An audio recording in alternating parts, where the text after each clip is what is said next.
After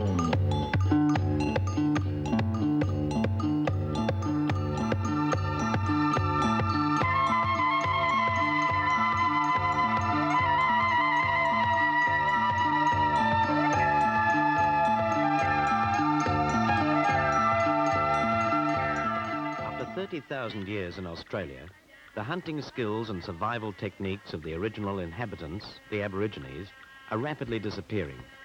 With the arrival of the European settlers, the ancient lifestyle changed. Until today, there are few Aborigines who hunt with their spears and live on their tribal lands.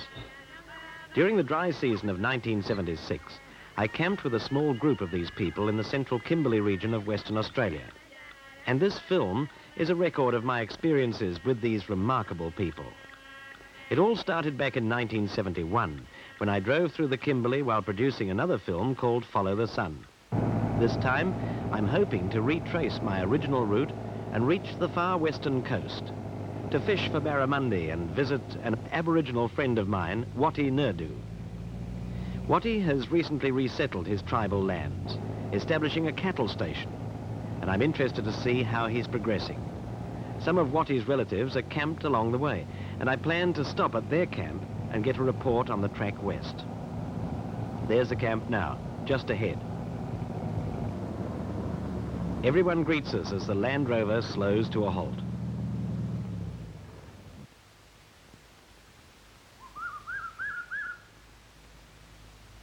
Ordu and Collier welcome me warmly.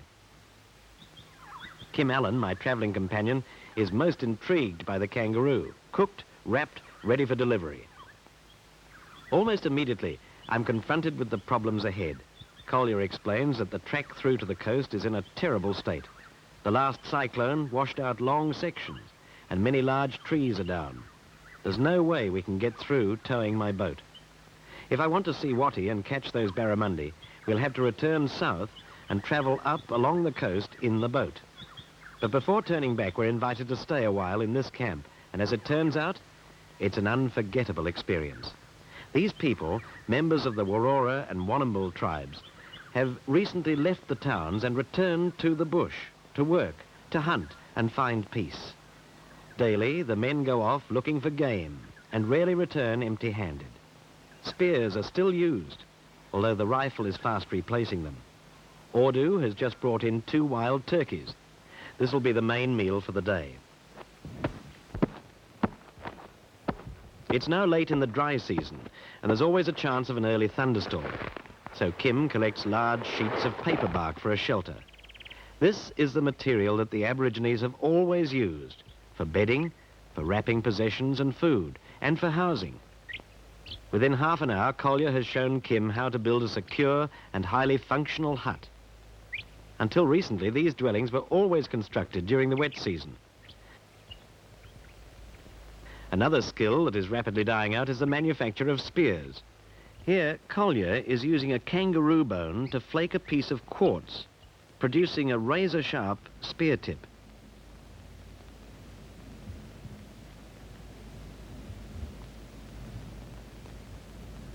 Once he's satisfied with the shape and size, the tip is fixed into position with a resin obtained from spinifex plants.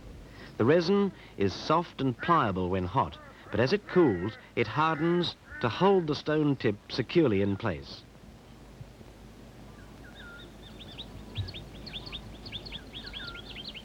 These Aborigines use an exceptionally long spear thrower, or woomera. It enables the thrower to launch the spear with tremendous power and accuracy. Such is the force that the spear bends as it whips from the woomera.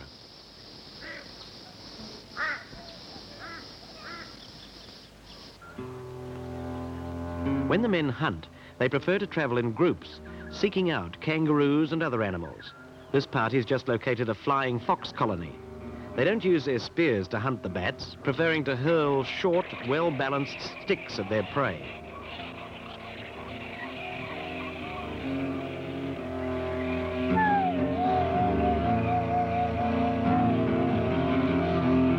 In this area, boomerangs were never used for hunting. These large bats live in huge, noisy colonies, sleeping during the day and flying off at dusk in search of ripening fruit and flowers.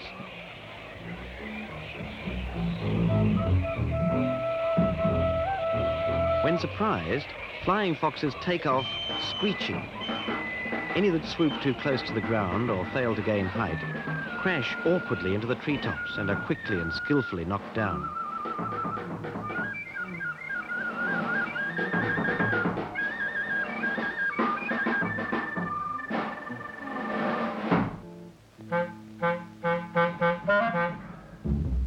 All game that the Aborigines hunt is killed immediately with a club or stick. This may appear cruel, but if an animal must be hunted for food, it should be killed as quickly as possible. It could escape, and the man has a family to feed.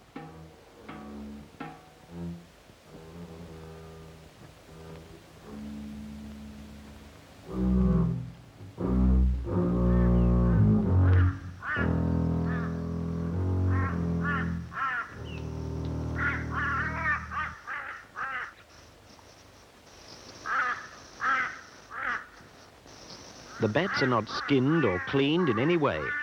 The only preparation before cooking is the addition of certain varieties of eucalyptus leaves to the fire to give a flavour, a bit like adding herbs to a stew. The paper bark and sand covering retains the heat for this popular method of cooking.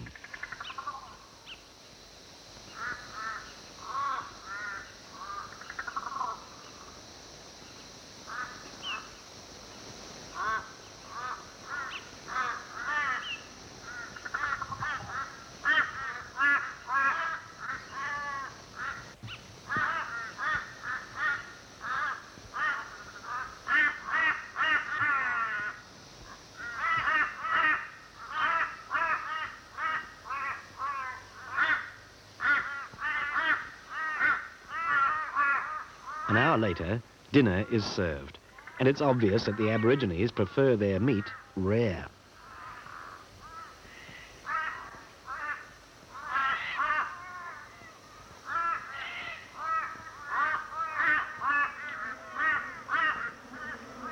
In the late afternoon, I sit with Ordu and Collier and enjoy this primitive meal.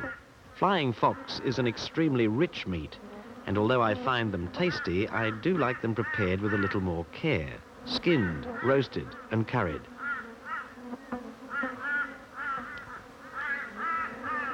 Fortunately, Jowdy, my Kelpie pup, is happy to accept anything going.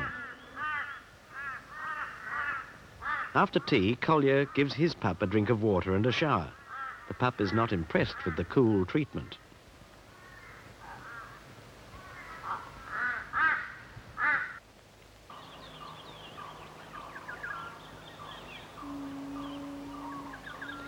This very aggressive and irate goanna is in trouble.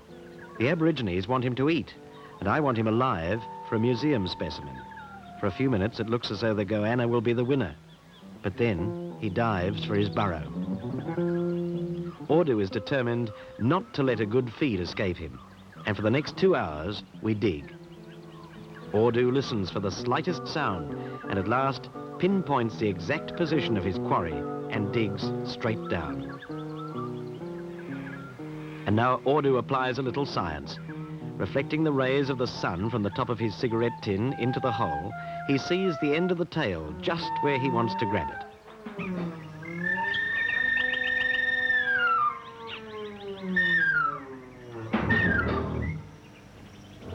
I ask Ordu why he doesn't just kill the lizard before pulling it out, and he replies that the Wanambul always do it this way.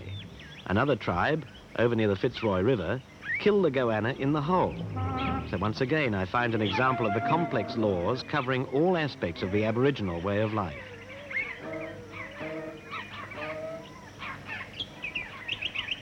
The women, too, spend considerable time collecting food. They take me to a hive of the native bee, a small, inoffensive insect that cannot sting, which makes it a lot easier to collect the honey and wax.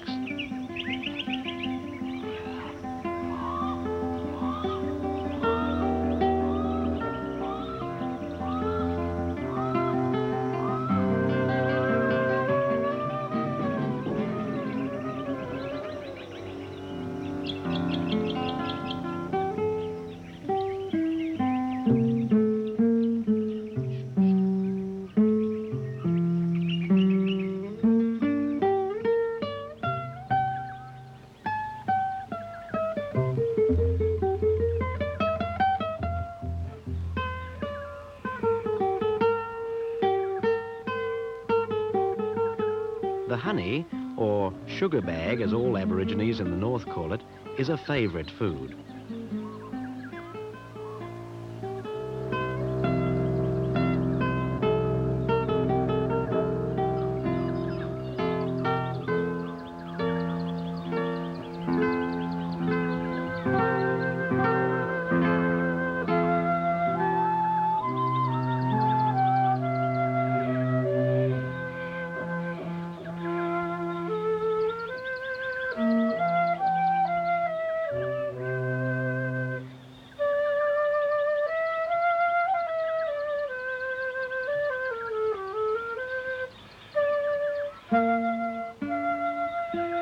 This is only a small hive and won't produce much.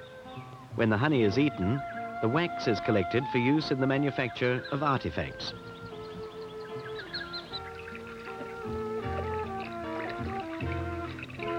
After the sticky work for hours in the hot sun, the women relax and wash in one of the many small permanent creeks. These creeks have an abundance of food to offer. Here the women are gathering water lily bulbs.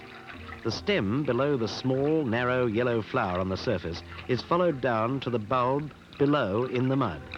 When food is scarce, these bulbs are collected in huge quantities. Roasted on the coals, they taste very much like sweet potato.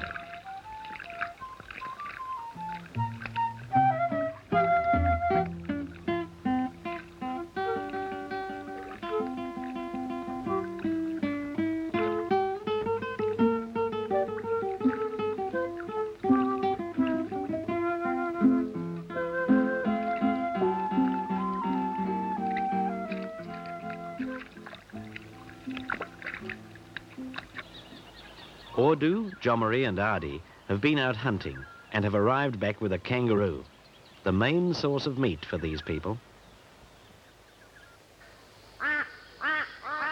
Even the preparation of this animal is always carried out according to tribal custom. A very small incision is made in the stomach for the removal of the intestines.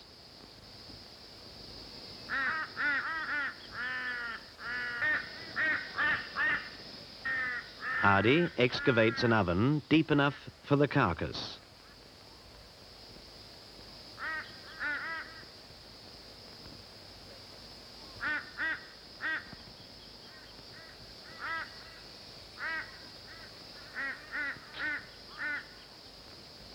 The intestines, a delicacy, are carefully rolled for cooking. A good big toe is essential equipment for this job.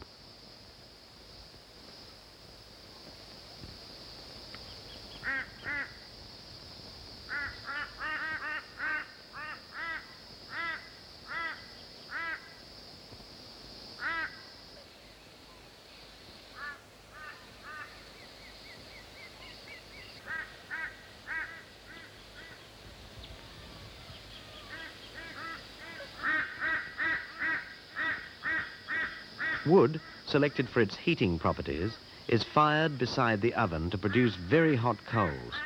The small incision in the stomach is closed and the fur singed off.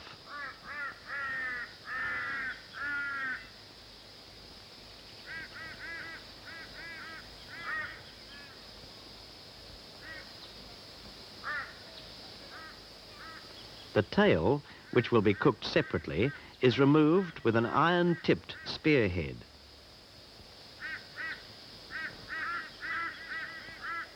Finally, the kangaroo is covered with hot coals and sand and left for several hours.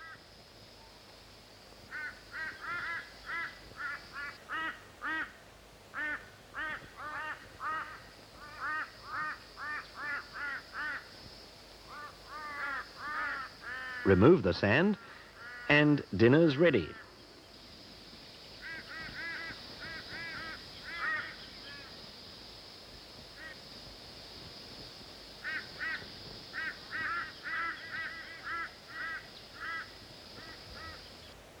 One of the diseases that took a heavy toll of the Aboriginal population was leprosy, and even today it's a major health problem. Ardi, a happy, easygoing man, is worried. His badly clawed hands have broken out in sores again, probably when he was scraping the sand from the ground oven. Kim's father, a doctor, has supplied us with a comprehensive range of medicines. There's little Kim can do in this case but dress the wounds. Ardy knows that he'll have to return to the Derby leprosarium. We heard later that a number of his fingers would have to be amputated.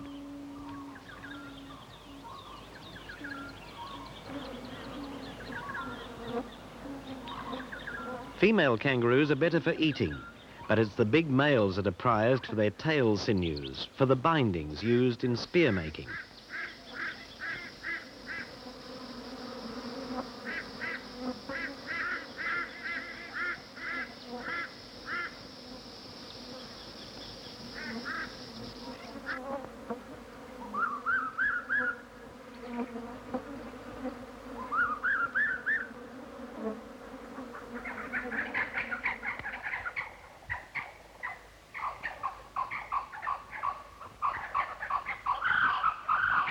When the longer sinews are pulled out, Ordu chews them to make them pliable, then wraps them around a spear shaft to dry.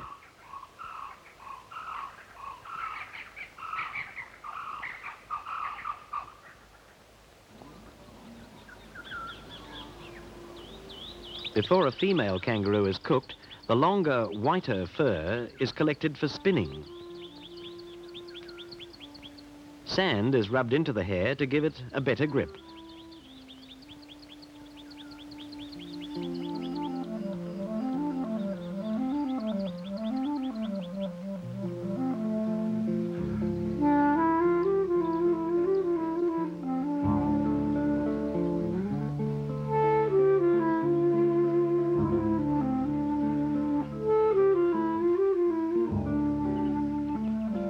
Spinning any kind of short hair is difficult, yet these women make it look so simple.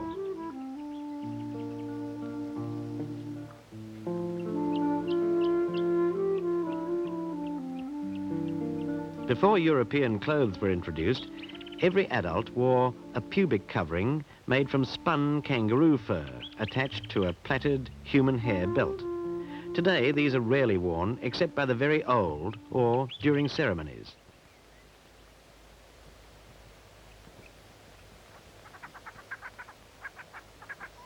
One of the last of the old tribesmen is Umbogwan, a frail old man now. He's chewing white clay into a paste to make a stencil of his hand.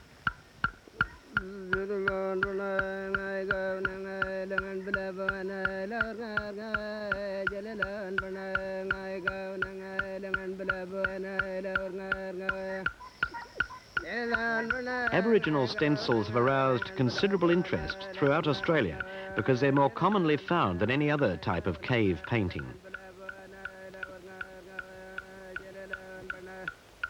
Evidently, the Aborigines have always left these personal prints as a record of their having been in the caves, and possibly, too, as a contact with their spiritual ancestors. I felt very honoured and fortunate indeed to be able to record this event with the last of the Bushmen. As the old man moves off, he notices a frilled dragon. The younger people no longer eat these, but the old man remembers times when he hadn't eaten for many days, and he won't pass up a feed.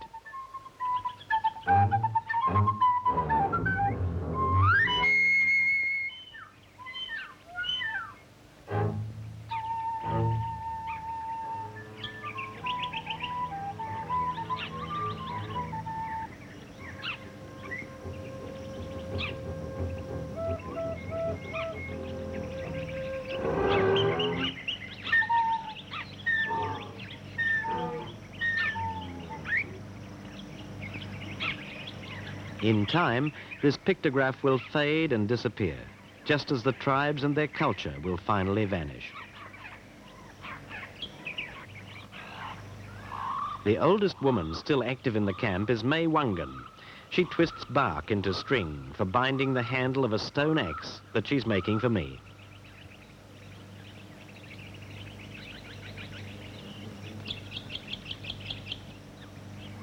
Wangan remembers the time, before the introduction of the steel tomahawk, when everyone carried a stone axe.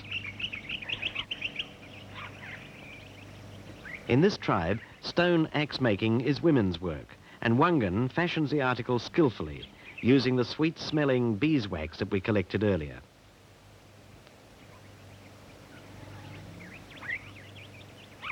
This is a rare opportunity for me to obtain a genuine implement. Didgeridoos are now world famous, but few people have ever seen one actually made. Ordu is out looking for the raw material.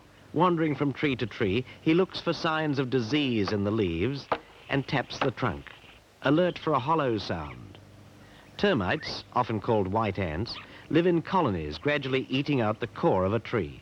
The timber is scraped and smoothed, and the dead wood removed.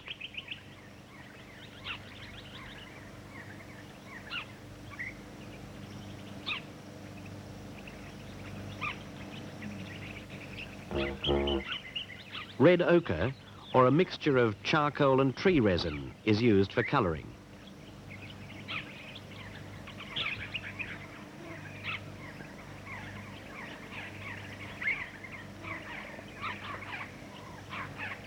Finally, tribal patterns are added for decoration. Didgeridoos from this remote Kimberley camp are being manufactured for sale throughout the world.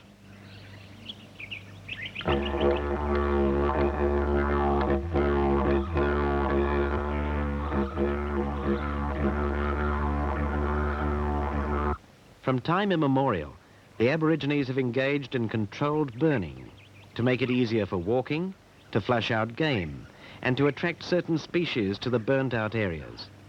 It's been said that over the centuries, the Aborigines have altered the ecosystem of Australia this way.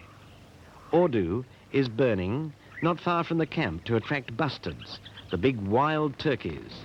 They arrive to feed on the burnt insects. These docile birds are rigidly protected, and only the Aborigines are allowed to take them. Within a fortnight, green shoots appear, attracting the kangaroos.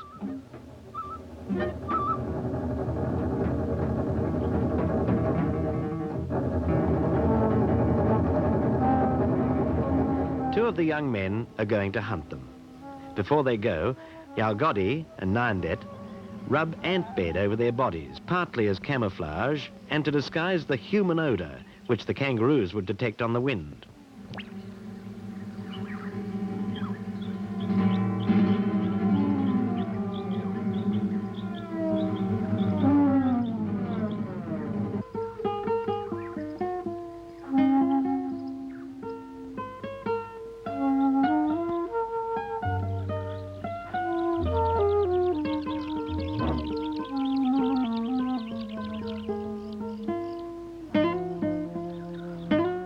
Yalgodi jams a green leaf in the spear end.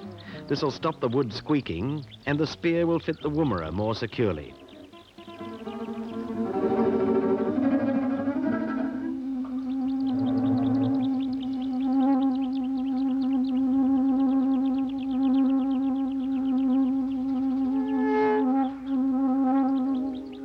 Patiently, they move forward, progressing only when the kangaroos lie dozing in the shade. The men hunt in the heat of the day, when the kangaroos are least active.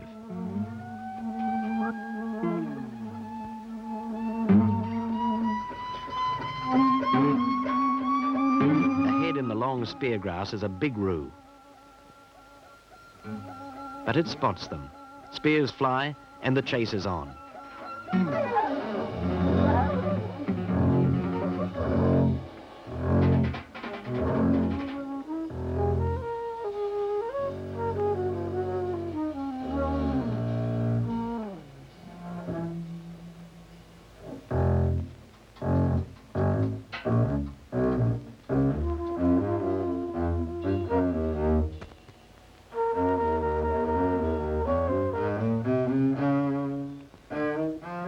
This big male was also brought down, and Narinjin prepares it for cooking.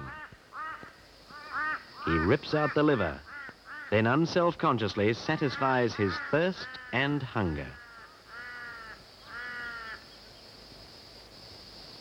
Most people are appalled at the thought of drinking blood, but it's very nourishing and high in food value.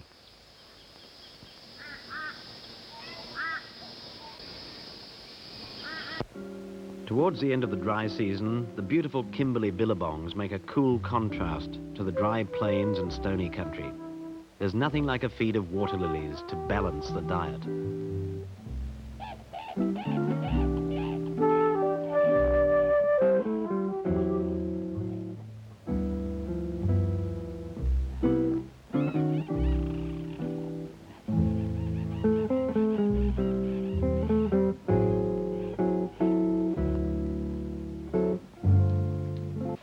As the months pass without rain, many of the streams and billabongs shrink to shallow pools.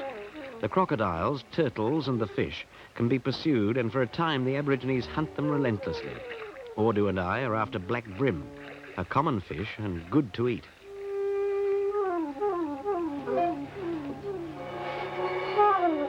With our spears, we push the scum from the surface and at the same time shepherd the fish into the shallows where they're easily speared.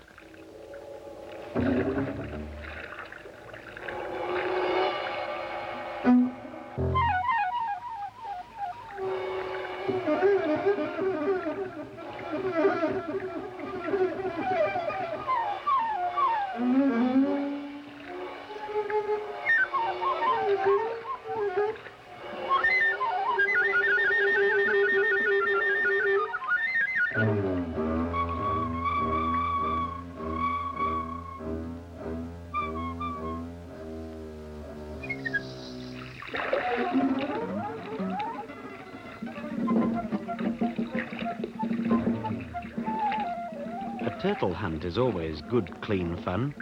These reptiles are caught at the end of the dry season before the rains swell the rivers to flood again. Camouflaged against the rocks on the bottom, the turtles are well concealed.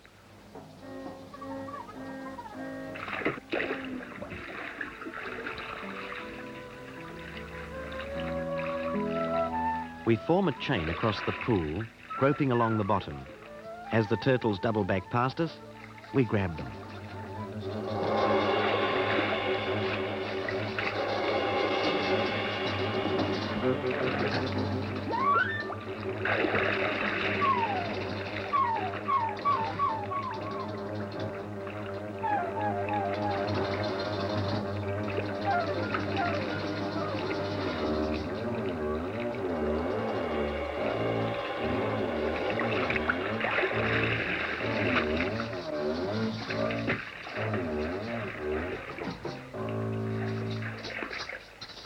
This specimen won't be eaten.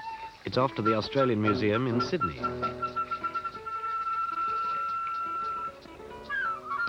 Freshwater turtles are rich in fat and protein.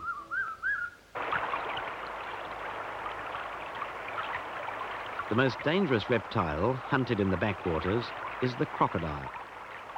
Nyalgodi, Nyandet, Manmara and Bolignon are after them.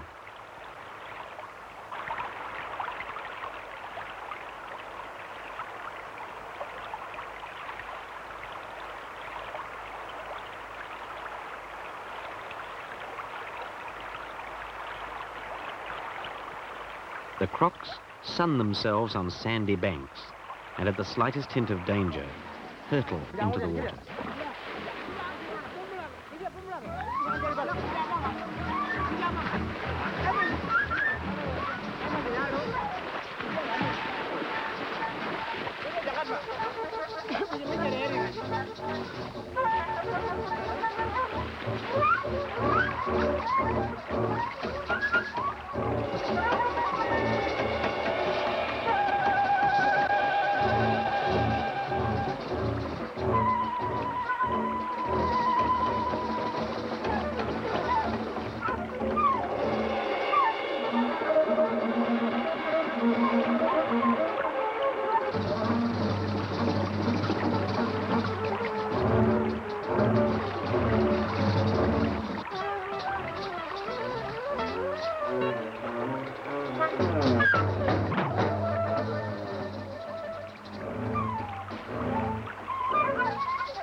Old Bolignon is the very last Aborigine to have spent his life in the bush. Only as recently as 1976, when his last wife died, He moved from his secret camp to be with his fellow tribesmen. Sadly, he recently had a stroke and is no longer the strong, able bushman he used to be. These Johnston River crocodiles, fish-eaters, easily recognized by the long, thin snout, are shy creatures and will not, under normal circumstances, attack humans.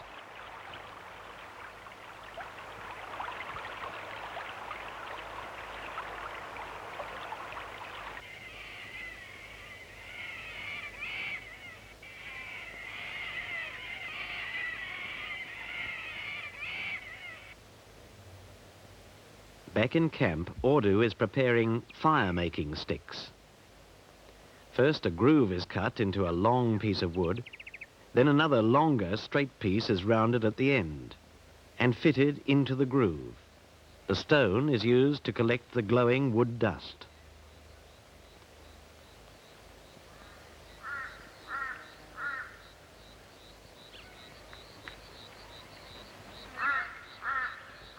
In less than a minute, the dust begins to smoulder and overflows onto the stone.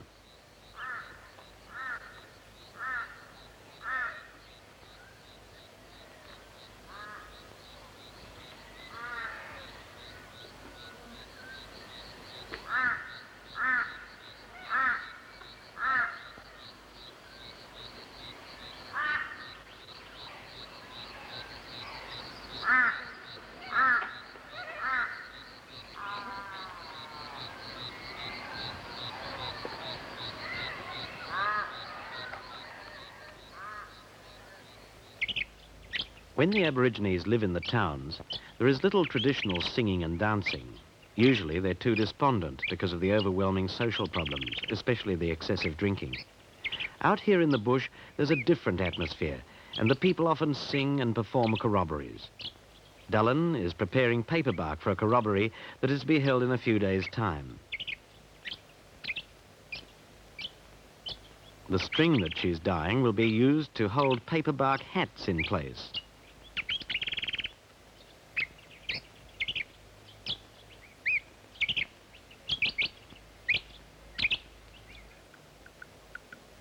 Aborigines from properties all over the Kimberley have gathered for this, the biggest festival in years.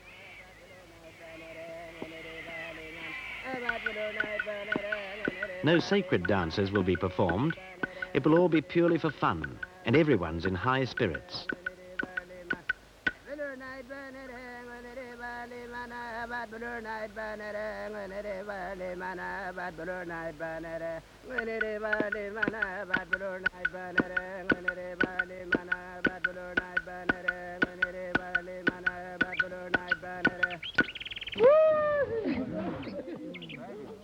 My Land Rover mirror is in great demand backstage in the makeup department.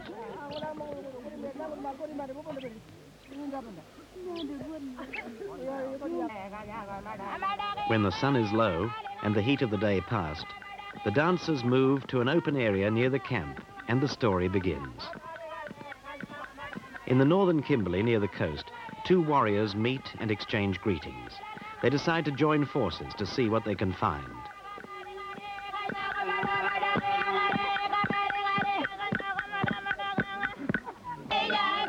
Meanwhile, down on the beach, a young man has just speared a dugong.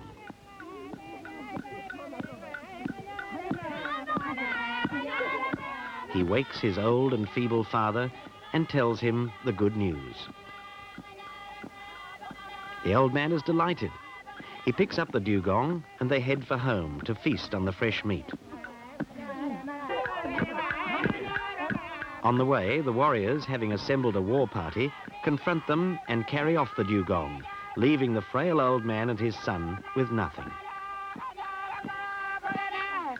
The corroboree, choreographed by Nalgodi, is based on a dream about a childhood experience. Although he lives hundreds of kilometers from the sea, he visited the coast once with his family and camped with the coastal tribes. From this experience, he constructs the story in dance and song. Every show has its clowns, and these two have dressed to amuse. The masks are a recent introduction and they're great fun. This pantomime is acted purely for the merriment of the audience.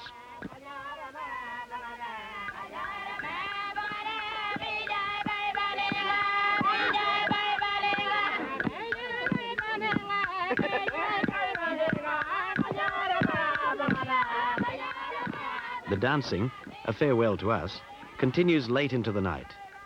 And after many exciting weeks, we're on the move again, heading south to the coast.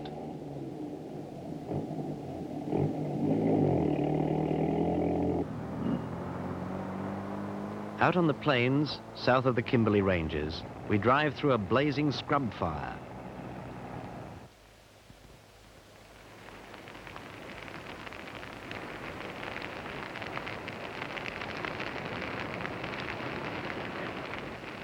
We stop to save as many animals as we can and collect the rarer species. As the fire races through the last of the spinifex bushes beside the road, all kinds of reptiles are driven into the open. A Centralian blue-tongue lizard, a Burton's legless lizard, and a Gilbert's dragon.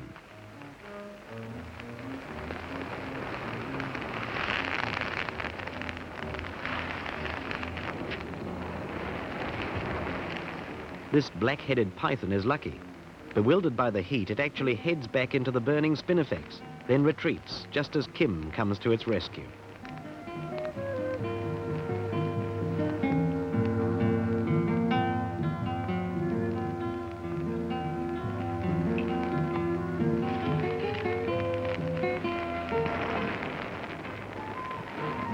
This frilled lizard is getting close to a roasting. When I grab him, the flames are already leaping around my legs. He's hardly a grateful survivor, though.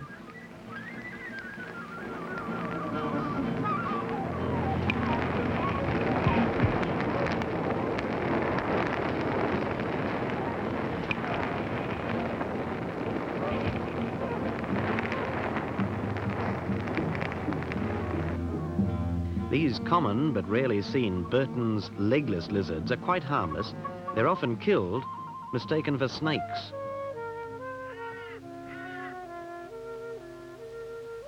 The blue-tongued skink is a slow-moving, inoffensive creature. Its threat display, a continual flickering of the tongue and the inhalation of air to enlarge its body, is pure pretense.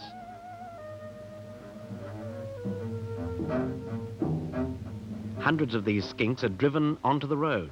Under normal conditions, these two would never meet at such close quarters, but here a territorial scuffle ensues.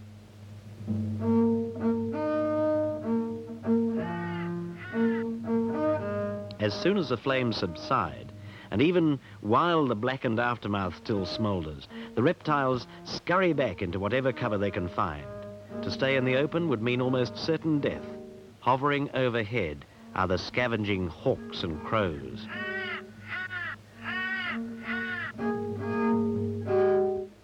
Sadly, whenever there is a bushfire, the toll is high. This handful is just a sample of the number we saw burnt to death. On a happier note, we finally reached the sea near Broome, where earlier we had launched the boat for the production of my other film, Beyond the Kimberley Coast. This time, we'll be making a dash even further up the coast. For 3 days, we motor up the loneliest coastline in Australia, constantly concerned by the threat of an early cyclone. But I'm determined to see Wattie, and I still want to land that big barramundi before returning home.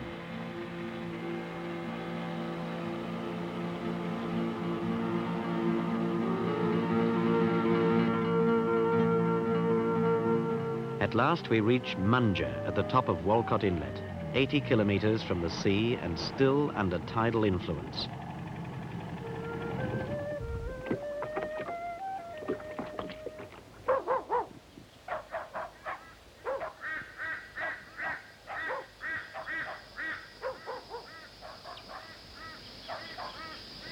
So, after months in the Kimberley, I've caught up with my old mate Wattie Nurdu at last.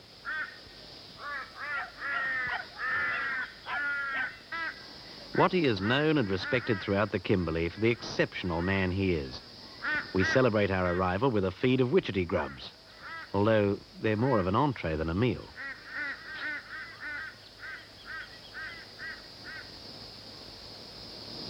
These witchetty grubs live in the base of a certain eucalyptus tree, their presence detected by a small mound of wood dust on the ground beneath a very small hole in the tree.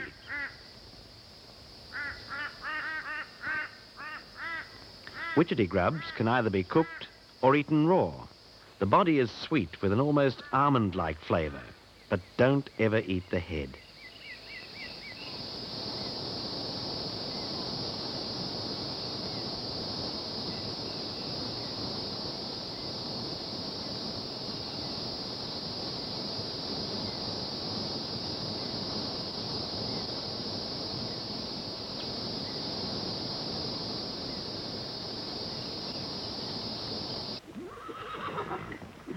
Watty and his men are now running this vast property without any outside supervision.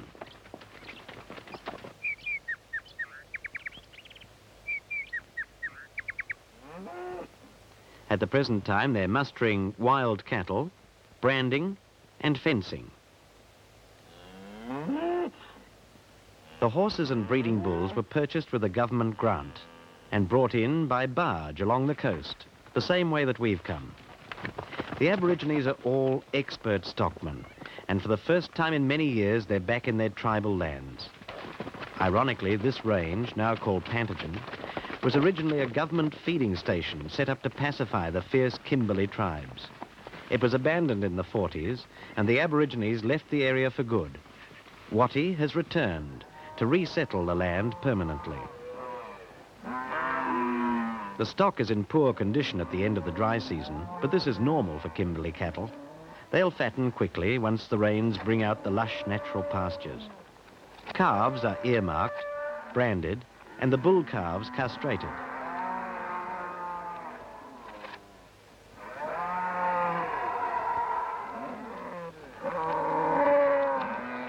This self-determination project is a dramatic contrast to the hunting and collecting lifestyle experienced by these Aborigines in their younger days.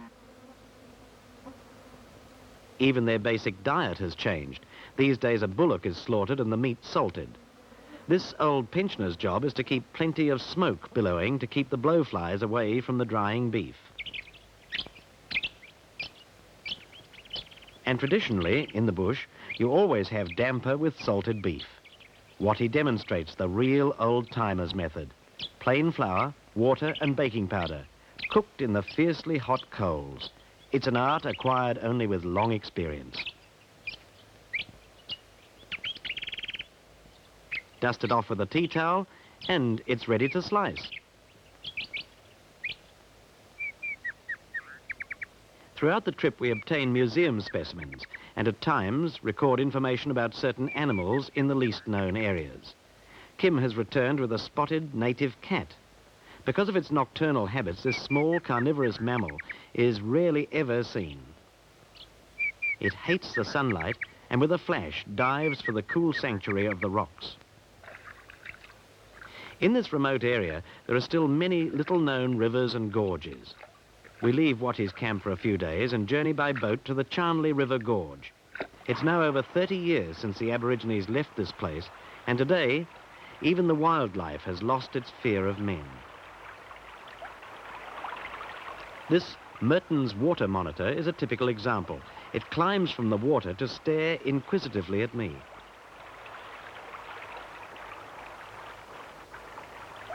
Amazed at its daring, I feed it scraps of meat.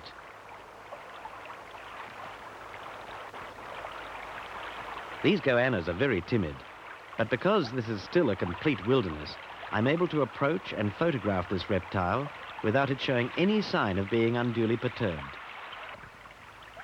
One of Australia's great fighting fish is the barramundi, and now I've finally reached a spot where I can actually see the barra swimming in clear, fresh water. Just see how they jump. And this one is being dragged in on a heavy hand line too. Barramundi is recognized as the best eating fish in the north.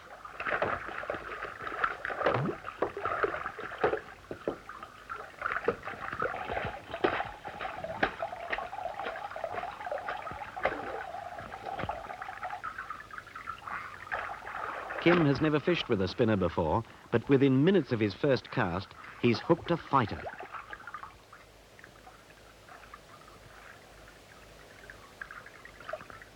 What a fish for beginner's luck.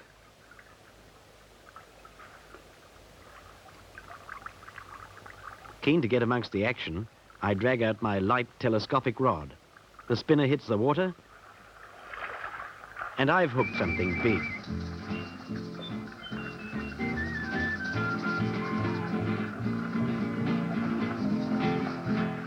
And look at it go. This is why the barramundi is so highly esteemed as a game fish on light tackle. Let's look at that amazing jump again.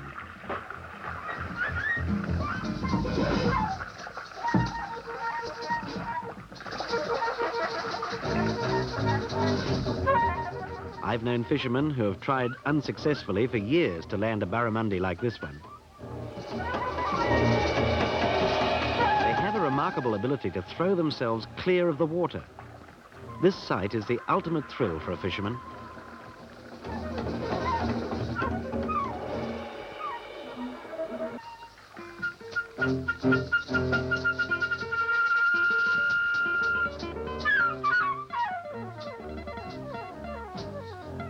When the mighty fighter gives in, even I'm surprised by its size. It weighs 13 kilos, or 28.5 pounds, and I landed it on a 16-pound breaking strain line.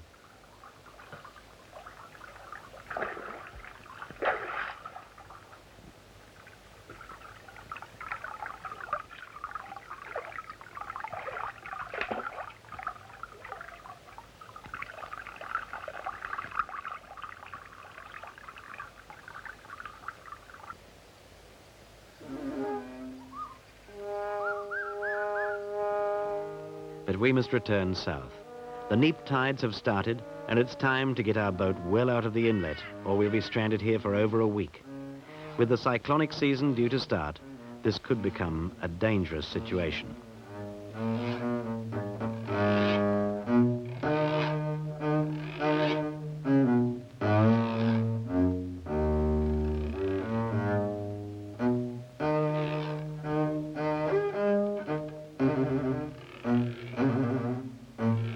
It's goodbye to Watty, and we slide the boat into the water. I know that when I return to this wild country again, Watty will be an old man, and the tribal ways will be gone forever.